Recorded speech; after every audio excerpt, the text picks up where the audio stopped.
My mom found out that her daughter was going to church she was livid.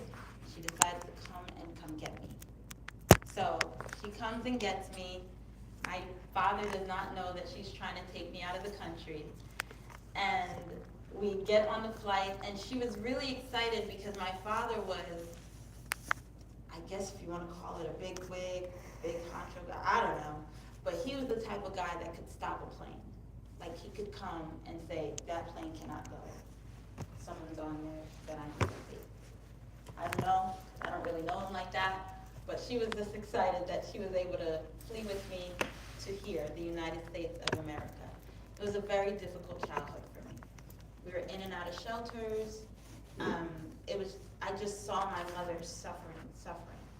Now looking back, I realized she was fighting.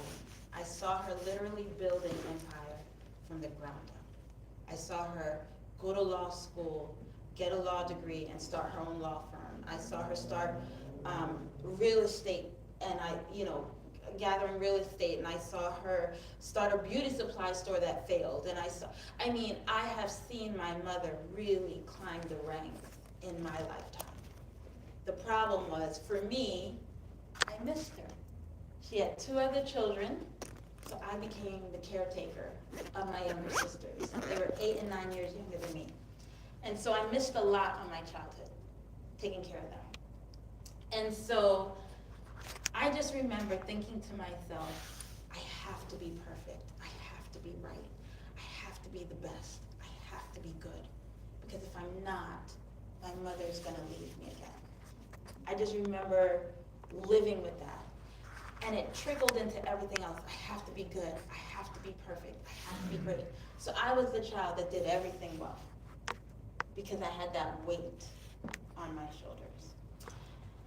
Either way, I wanted to do everything right also because I didn't want my mom to suffer any more than she already was. I could see that she was burdened and stressed and burnt out, and I found myself looking for the answer. So I told you earlier, I took every business course in high school and got an award for it. They literally created an award. I was like, I've never seen this before. They were like, neither have you, but here you go, right? Every business elective possible I took. Looking for ways to free up my mom.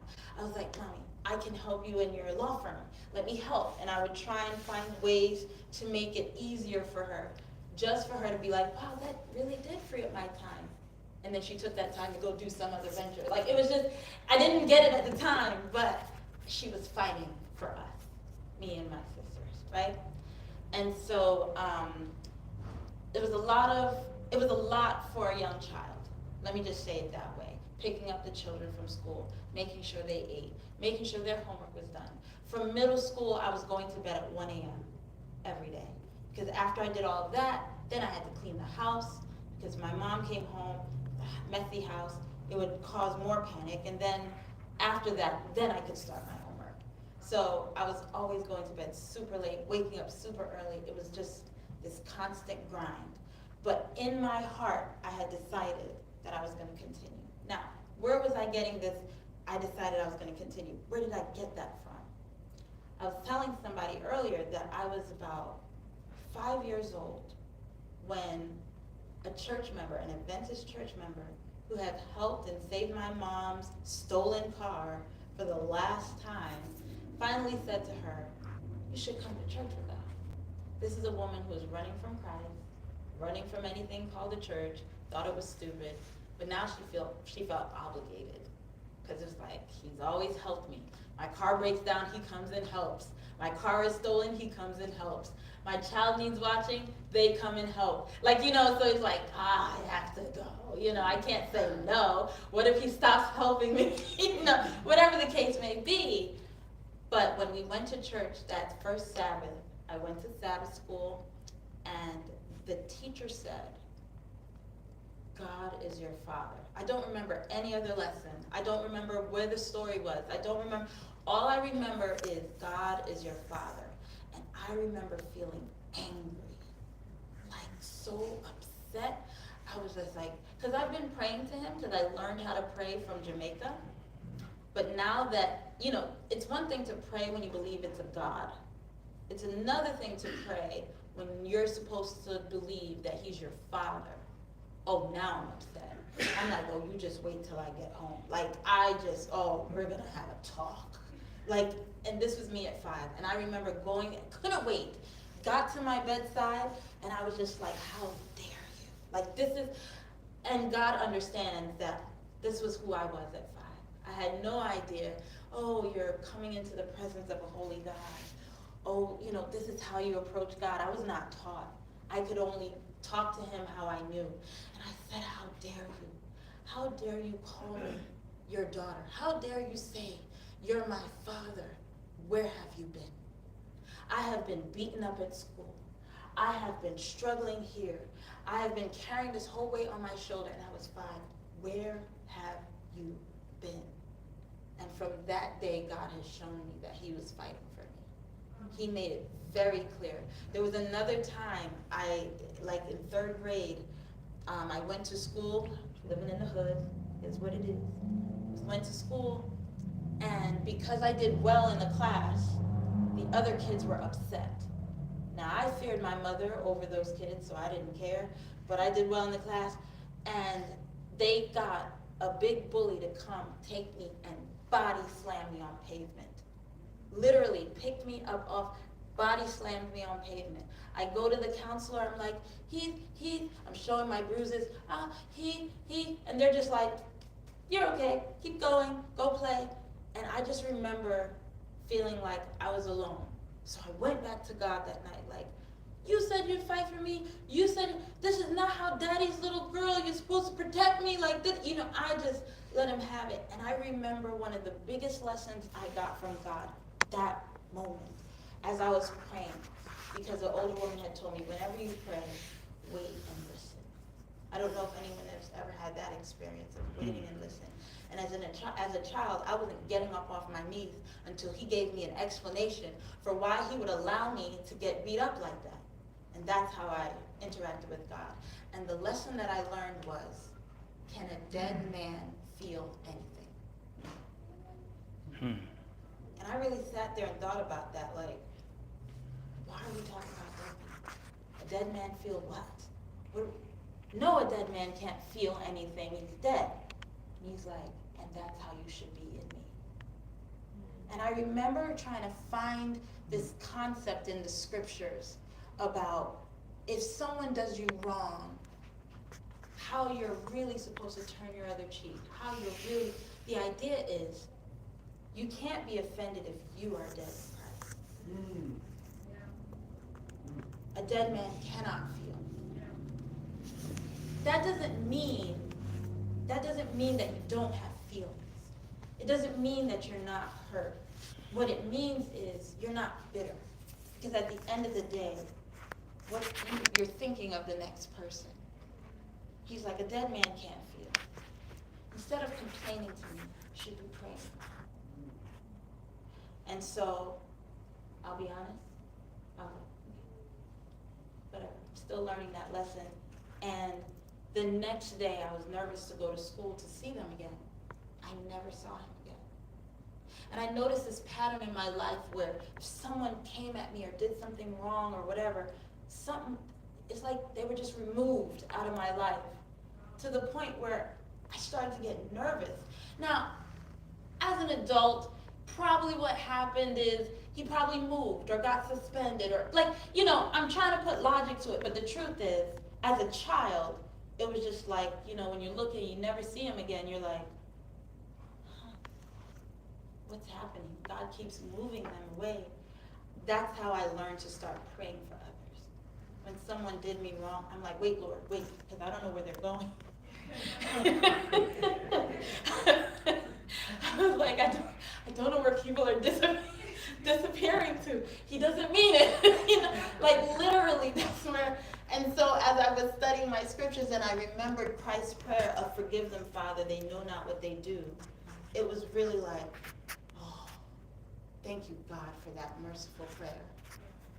Because God truly does fight for every one of us. And so in my growing up, I've learned to trust God with everything. With everything. And he taught me as best as he could.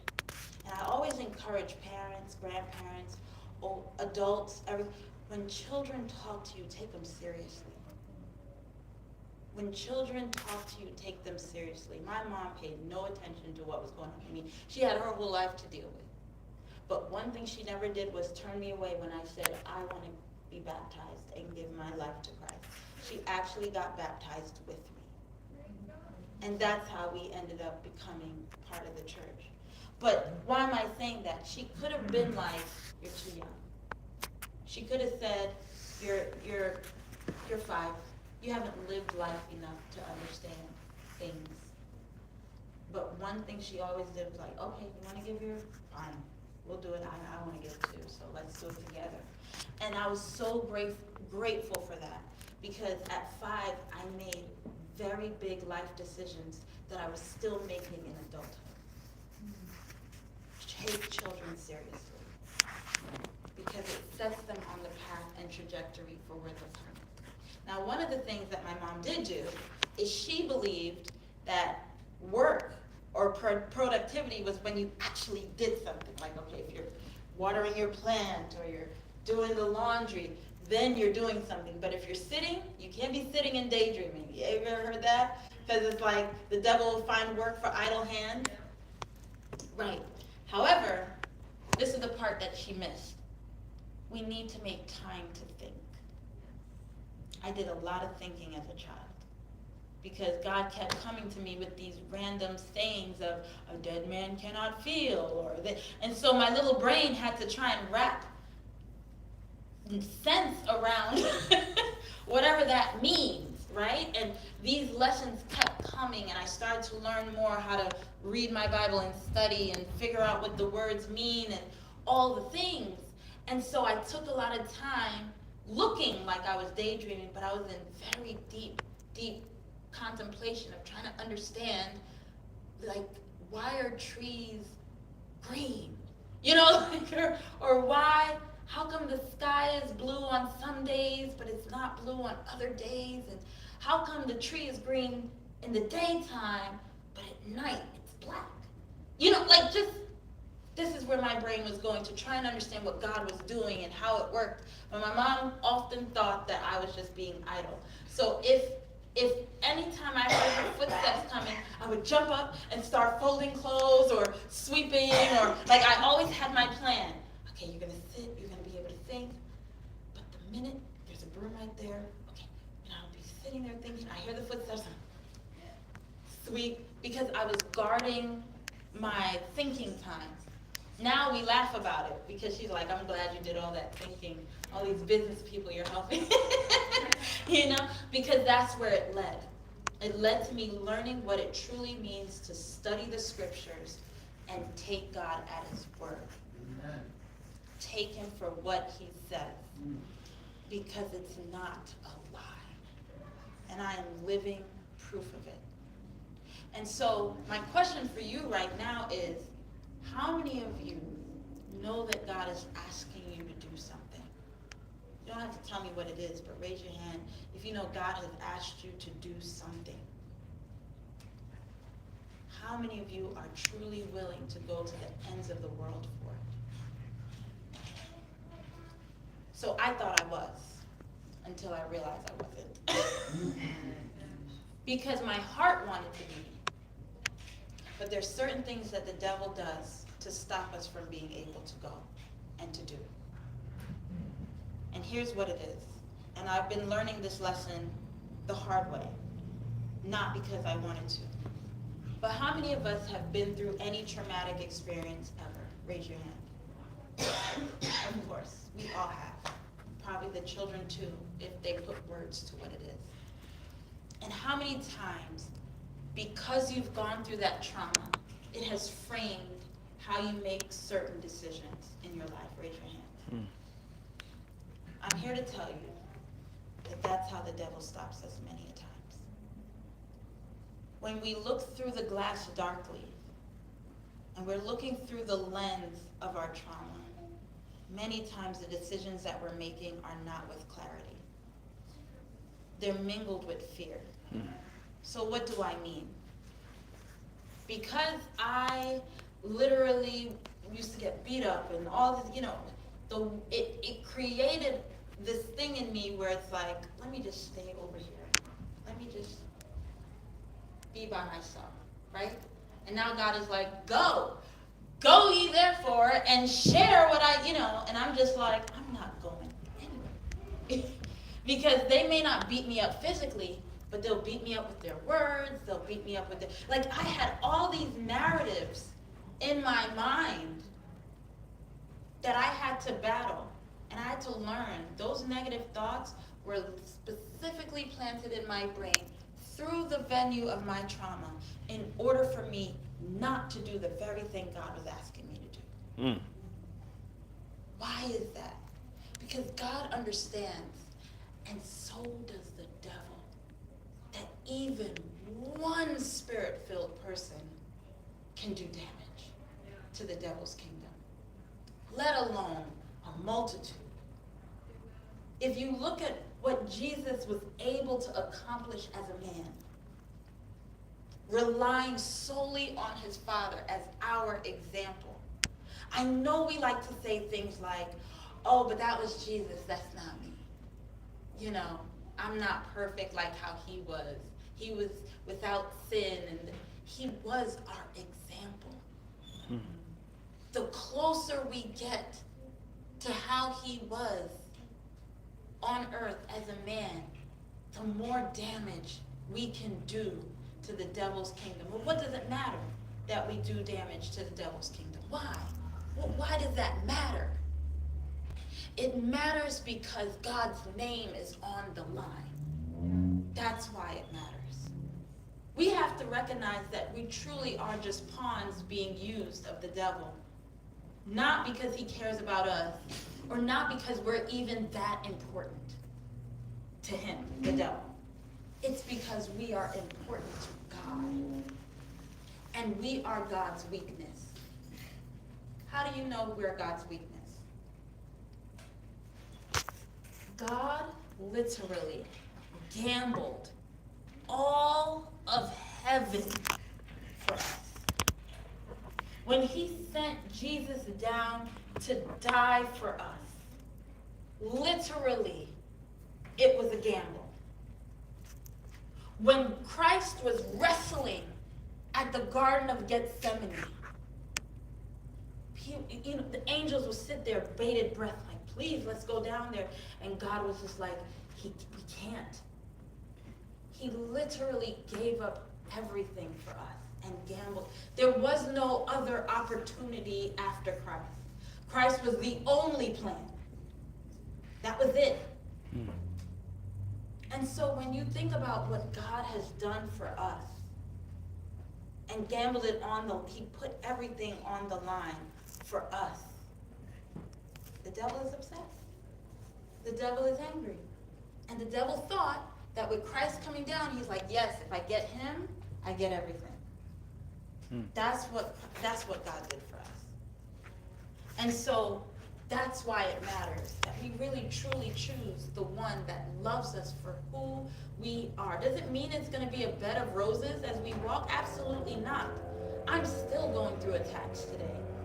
I can't even tell you half of the attacks that I'm dealing with even now. And yet God is like, I'm with you. Go. Why? Because at the end of the day, he loves all of us. And he wants what is best for us. So, back to my testimony of now growing up and understanding what it is to truly hold on to Christ with everything that I have.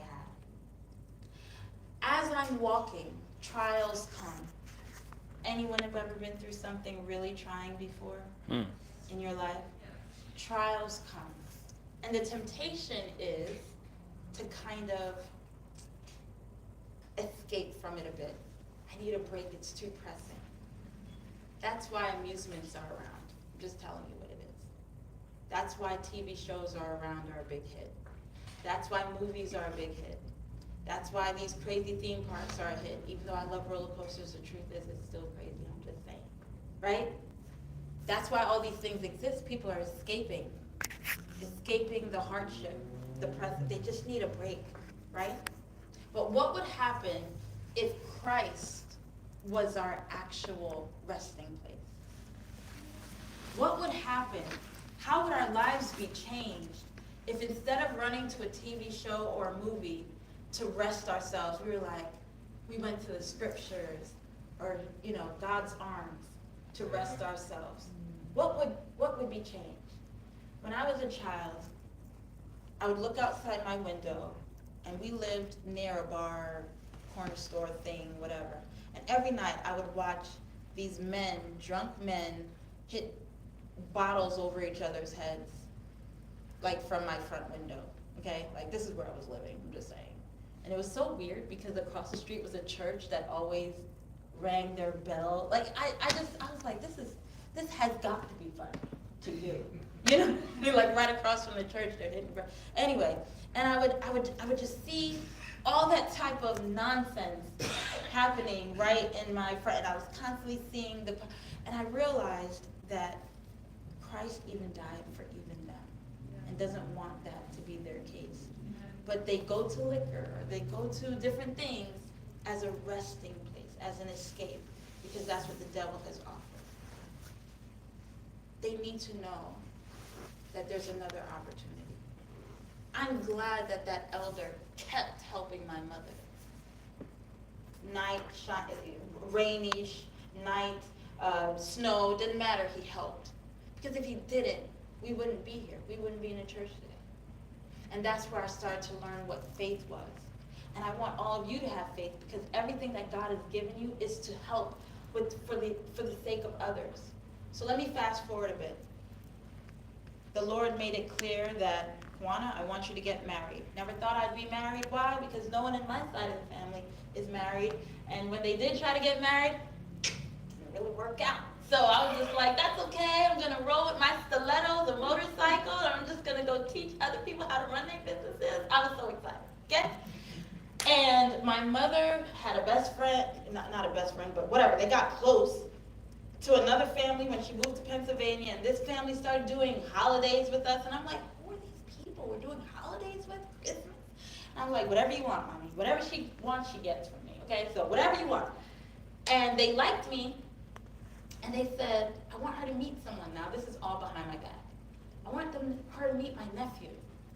And so they set it up. Have your daughter come to a baby blessing at the church, and we'll have her meet him.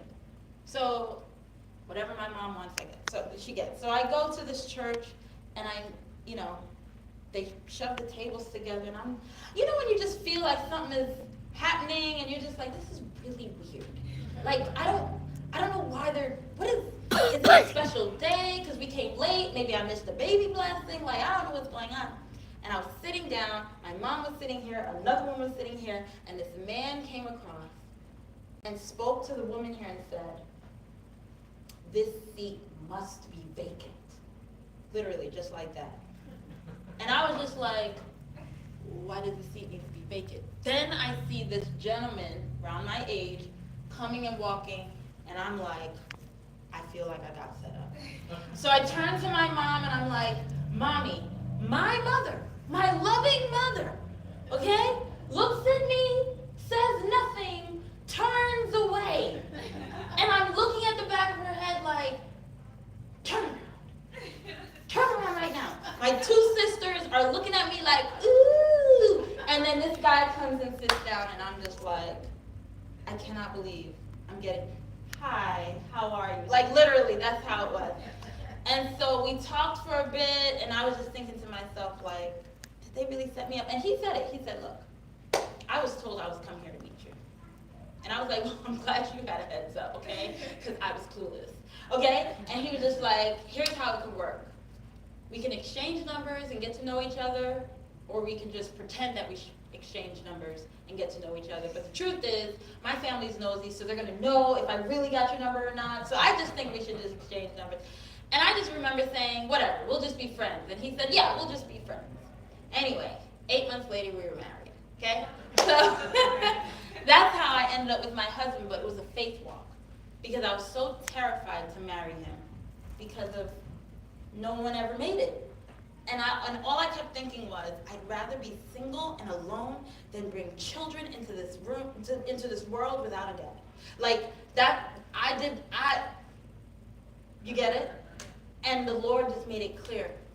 He literally was just like, tell him how you feel or lose your blessing.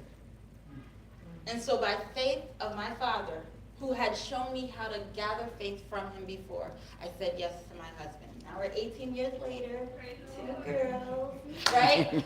Still going. Anyway, but the idea was over the span of time, I've been tested to trust God over and over. And now we get to this big thing of, you have a career, Kewana. You went and got all these degrees and you're really well versed in business because I was, helping folk and they were flourishing and all this stuff. And I got pregnant and I said, but I want to stay home. My husband was like, you want to what? Excuse me? Come again twice.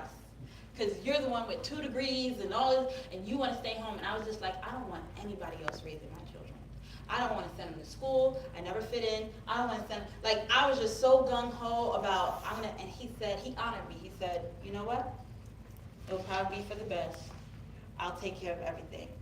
And we lived off of his salary, which was not big, but it was, I can make anything stretch, okay? Coming from shelters and whatnot, everything will stretch. You hear me? So he was like, how did you make food? I opened up the fridge, there was nothing in there. I was just like, you didn't check the cupboards.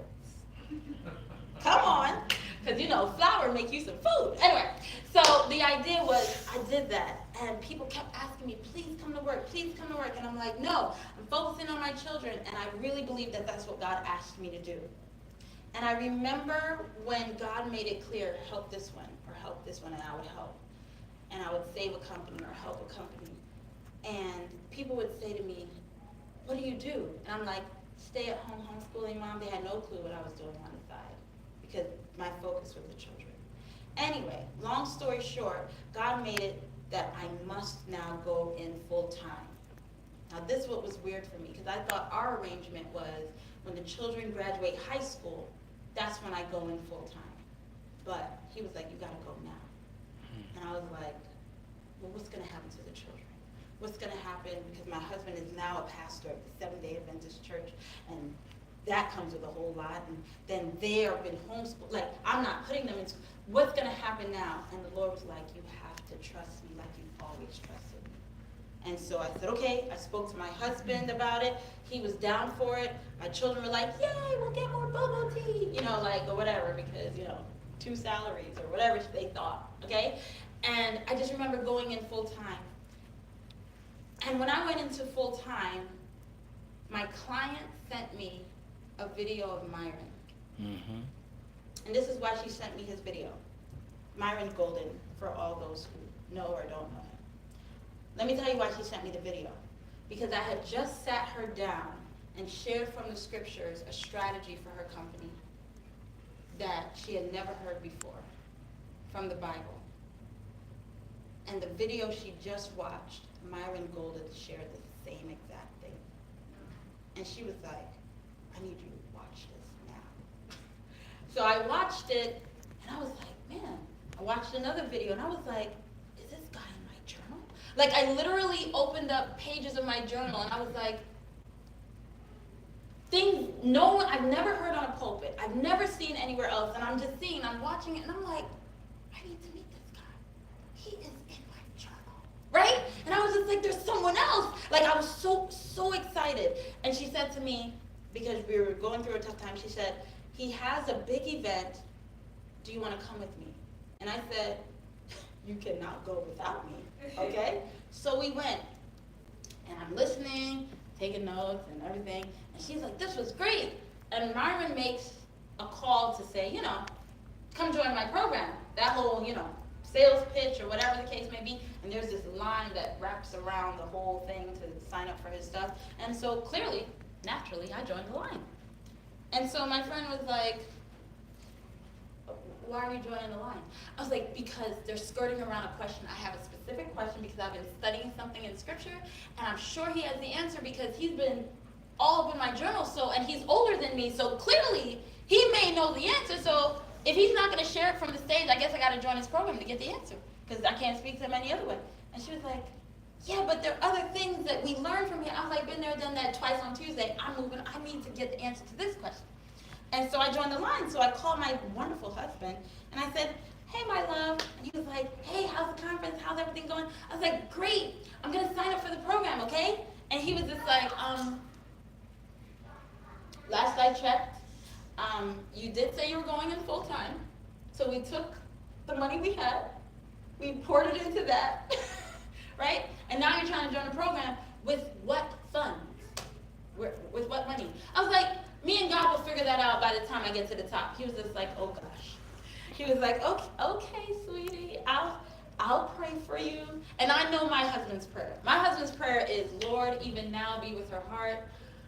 Give me the strength to pick up the pieces when she comes to me crying because it didn't work out. Because in his brain, it's like, this is not logical. You cannot just walk on a line, you have no money, and think you're signing up for any kind of program, right?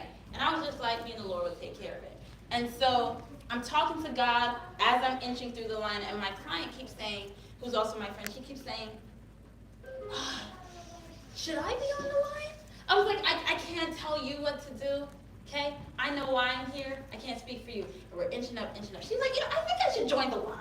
And I'm just sitting here like, why are you trying to join? I'm here. It's okay. She's like, no, I think I should join the line. As we inch up, there's a group of women in front. And they asked a question. I'm sitting here praying, so I didn't hear it. They asked a question, are we allowed to go in together because we like to partner on this venture? And they were like, absolutely, you can go in together. They're like, great. And my client taps me and goes, did you hear that? Did you hear it? And I was just like, hear what? He was like, we can go in together. And I'm just like, that's nice. I'm still trying to talk to the Lord about the funds right now. Like, that's what I'm doing right now. She was like, I'll pay for it. And you do it with me. And I was just like, wow. Well, okay. I'm not going to say no, right? So that's how we got into his program. I did get my question answered. Imagine, for one question. I did get my question answered, but here's what came out of it. From being in that program and networking with people and helping my other clients, I end up on his podcast. By ending up on his podcast, hundreds of people have come to me for help. And not only that, that's how Enoch found me at that event that you mentioned, which is how I connected with him. All because of that one faith move. But that one faith move didn't happen because, oh man, she just had great faith. That faith came from me exercising faith from childhood, over and over, and knowing that God wanted me in that space. And my thing for you, I asked you earlier and said, how many of you know of something God is asking you to do? You raised your hand, and I asked, how many of you are willing to go to the ends of the world for it? And some of you raised your hand. Let me share something with you. Every time I get nervous to make a move that I know God has asked me to move, I always keep asking myself the question, but what if I didn't join that line? My clients, I've been helping them structure their businesses, but do you know what they come and tell me? You saved my marriage. They come and tell me, I was oppressed by demons. I threw away my crystals. They say to me, I bought Bibles for my whole family. What if I didn't join the line? That's all I keep thinking. So when I get nervous, even coming out here, I was like, out of where? Out of who? I'm not even gonna lie. And my husband was just like, just be in a hotel, babe, please, because we don't know who they are. I'm just being honest. And he was like, are you sure you want to go? And I said, I promise promised God that if he sent me, I will go. I promised that if he sent me, I would go. Because at the end of the day, I'm not sure what he's really trying to do. I'm not sure if he's trying to also recoup his funds into his kingdom so more people who hit themselves over with glass bottles and can be saved. I have no idea how he plans on using me for the big picture, but I do know the steps that he's giving me step by step. And so I'm going to encourage you. I'm going to encourage you to do the impossible. What is the impossible? Ask God the hard questions. I know sometimes we're taught you can't speak to God like that. That's not how you approach a holy God. Well, guess what? I approached him how I knew. And yes, when he corrects me, I'm like, oh, I'm sorry. I didn't mean it that way. And I'm sure he knows that. He's a merciful God. Ask the hard question. Why do you have me here? Why do you have me doing this? Why, where do you want me to go? Why am I, ask the hard questions. He says, come, let us reason together. Prove me this day. I know we don't like to be tested. If someone has a big idea and you challenge it, folk get bent out of shape. God wants us to challenge him. He battled with Jacob. He's okay with that. He's big enough to manage it. And why are we doing this? So that at the end of the day, we can truly fulfill what God is asking us to do. Whether it's in our personal life, business life, it doesn't matter. We're able to do it. And we'll be able to be free from those trauma bonds and all those things that actually keep us back from doing what we should. If I decided not to join the line because of insecurities, if I decided not to, come and speak or share the things from my journal because I'm like, what if they laugh at me? Or what if they beat me up, with their words? Because that happens, right? They're going to think that I'm a mini-me. They're going to think I'm 10, or whatever, because I've heard it all before, right? What if I did it? What if I did it? There's so many people that would have been without. And my question for you is, what are you not doing? Because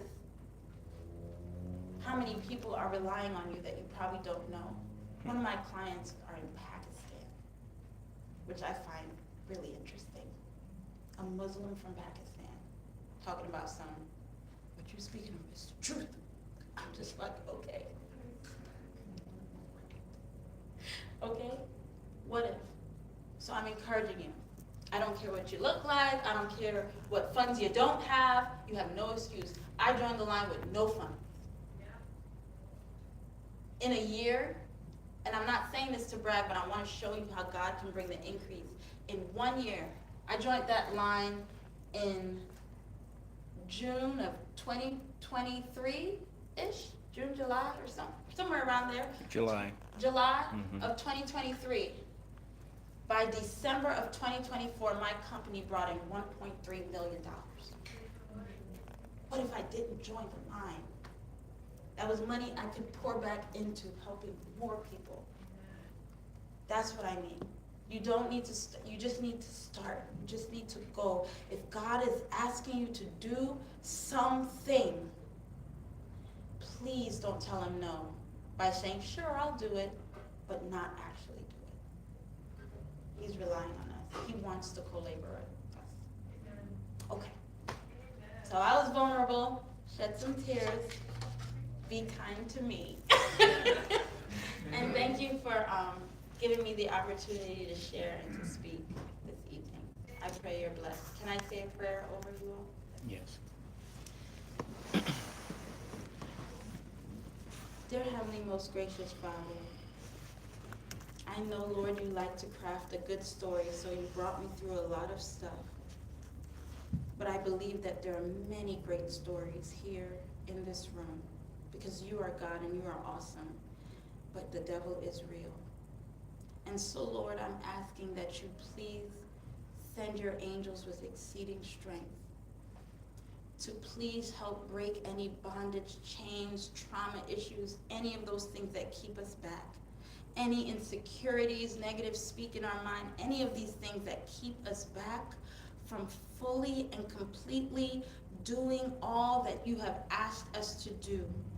That includes pride and ego. It includes any of these traits that the devil likes to live in. We come with open heart. We come with a humble heart, asking for our freedom. This is why you told the children of Israel they had to leave Egypt to fully be able to serve you. Let us be free from our Egypts and our Babylon, dear Lord, so we can truly serve you, bring more people to you, and go with a sense of courage and bravery like Daniel, like Moses, like Esther, like Israel, like all of your patriarchs and women of old. And we praise your name and we give you honor and glory, for we know that you are fighting for us, and we know that all that you are doing, your name will be glorified and people will be blessed and saved onto your kingdom. In Jesus' name I pray. Amen. Amen.